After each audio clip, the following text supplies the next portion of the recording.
The number one thing to remember is you need to know what your instructor's rules are around using generative AI in your coursework.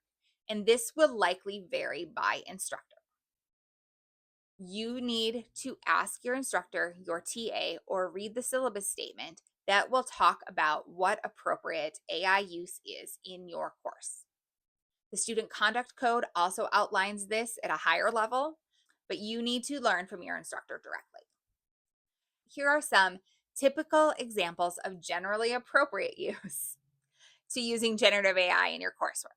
Things like brainstorming ideas, summarizing long text for that initial understanding, but not as a replacement. Generating outlines to help structure your thoughts, but not to be a complete draft. Checking your grammar, your spelling, or your tone, typical to what you will find in just a general word processing tool. Some of the more it depends on the class and the reasons why are things like assisting with coding or supporting data analysis. Those are things that are really important to check in with your instructor on before you use GenAI for those purposes. Again, check in with your instructor to see what's allowed in your course.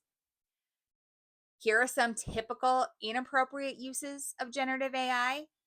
Using AI when you are not supposed to. Submitting generative AI output as your own original work. Uploading material created by others without explicit permission. Using GenAI to create things for you without a significant human contribution.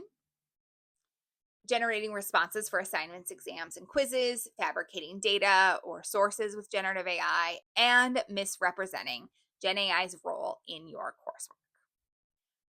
Again, all of these depend on what your instructor has determined as appropriate use in your course. So make sure that you understand what is allowed and not allowed in your course around generative AI use.